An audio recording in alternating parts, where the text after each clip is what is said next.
Бога да ме мили. Мала, мала, мала, мала ми да, собака е мала, ама куќа го има. На торта.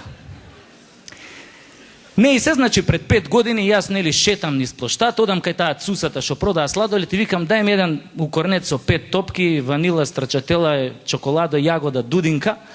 Она ми стаа, ја го зијам сладоледот вака у десна рука кој сеа микрофонов, го носам низ плоштад као штафета, само на штафетата и требаше подолго време да се стопи, цели 10 години. И така ја одам, кога од Карши доаѓа другар ми Перо. И му викам, кај си бе Перо, како си? Добар сум, баце, беш ми матер, добар сум. А ти како бизнисот? Викам, бизнисот, како? Никако, викам, се делат тендери тамо у 4 очи, викам, али се надам дека со оваа новава реформаторска влада, дека конечно ќе има пари, ќе цветаат инвестиции, економијата ќе цвета, бизнисот ќе цвета, стопанството ќе цвета, сите ќе цветаме. Иако после 5 години мене ми стана јасно дека толку цветање, мене само газов ми се расцвета. Ама за тоа ќе ви кажувам малце попосле.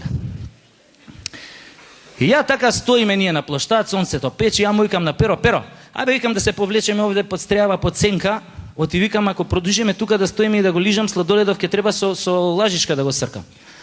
И ние се повлекуваме нели под сенка, јас си лижам релаксирано, Перо нешто драпа, ја него ни слушам, ама многу добро го слушнав кога ми побара 1000 денари на заем, зашто наводно новчаникот го заборел у другите панталони, а требало да ја купи лек на мајка му што не бил на позитивна листа. И сега вие сигурно ќе се запрашате што има везе муабетов со Перо, со мојата голгота по доктори и болници. Не слушајте сега. Значи ја му даам 1000 денари, он ги зима, жив среќен, тргнуе да ме полюби на античко-македонски начин, ја инстинктивно му се тргам, пошто предходниот ден го гледав на телевизија оној холивудскиот филм Александар Македонски и ми текна како Александар у филмот ги љубеше своите генерали на античко-македонски начин. Знаете вие како е тој античко-македонски начин на љубење? Па она бе со јазици сега, знаете. Знам сега некој ќе каже, не, тоа е француски начин на љубење. Па не е тачно. Французите тој начин на љубење го презеле од античките македонци. Само први им текнале да го брендираат, па така сега се вика француски. И ова е тачно. Ова е тачно. Паско ми кажа.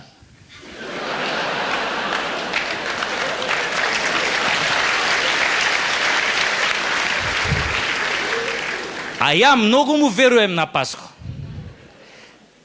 Како да не му веруеш на човек што носи 3 сати на рука? И со право ги носи. Сака секојаш да биде спремен да му ја затне муцката на секој што ќе го сретне на улица и ќе му каже, Паско, ти не си точен. И ја така, нели се тргам од другар ми Перо да не ме полюби на античко-македонски начин, а он вака се повлекуе, се смешка под мустеќ, ме гледа и ми вика, баце, тебе ти се погоди сладоледов, беш ми матер, сите топки ги мавна да ми беш матер. Супер сладоледов, Викам, супер бем ти матер, ти да немаш нешто против? Не вика, баце, немам ништо против, беш ми матер, крв да ти се стори, али ми беше незгодно да ти кажам, беш ми матер, стварно ми беше незгодно да ти кажам, али цело време додека го лижеше сладоледот ти капеше вода од ова еркондишенов директ на сладолед.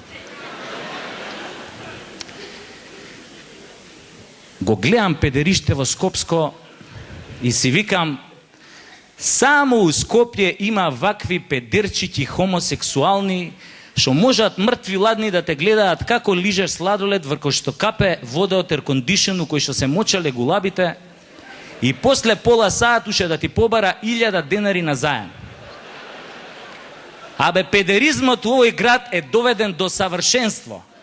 Али скроз. И после некој ќе каже, Боки 13 бил обратен.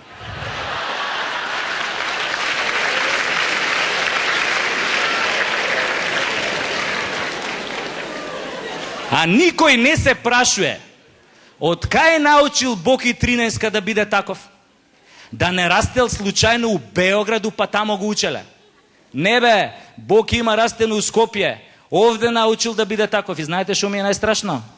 Што мислам дека голем дел од тие што го учеле се тука вечерва меѓу нас. Или кажано на северно-македонски дијалект, неко меѓу нама nije наш.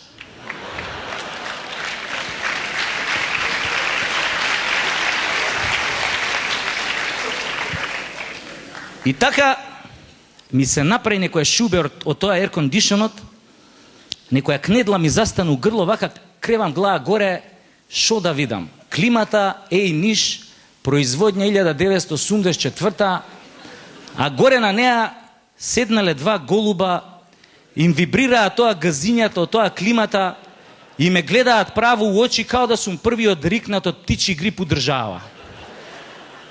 Леле, луѓе, ко ми се врати сладоледот у ждрик, а ждригот која ми замириса на птичја кака. Викам, абе, кај најдов да лижам сладолед, која пола свет леп нема да јаде, бе. И ко ми се направи еден немир на душата, и све почнав да мислам на оние бактериите што почнаа да ми се размножуваат у грло од тоа лајната на гулабите. Уствари, така започна мојава приказна. Седнав у кола, правец кај матичната, таа беше бивша професорка на медицински факултет, треба да иде у пензија, али не и сиде, мириса на земја уште ординира. И ја влагам кај неја и она место да ме праша шо ти е, шо те боли, па ја да и се пожалам дека сум се најал птичи лајна. Она мене фати за политика. Кажи тепа нашиве на изборите, а? Кажи каква нова влада имаме. Кажи каков лидер имаме. Млад, па каков оратор е, па каква дикција има, па каква харизма, катаклизма. Викам, докториве одма знаат која страна да ја фатат. И тоа со пичина. Едно, две, она паза лидерот. Вика, ваков лидер нема у светот. Вика, гледа го Џорџ Буш. Му требаше, вика, 20 сати да стигне на местото на злосторот која ги урнаа зградини у Њујорк. Вика, нашиот лидер не е таков.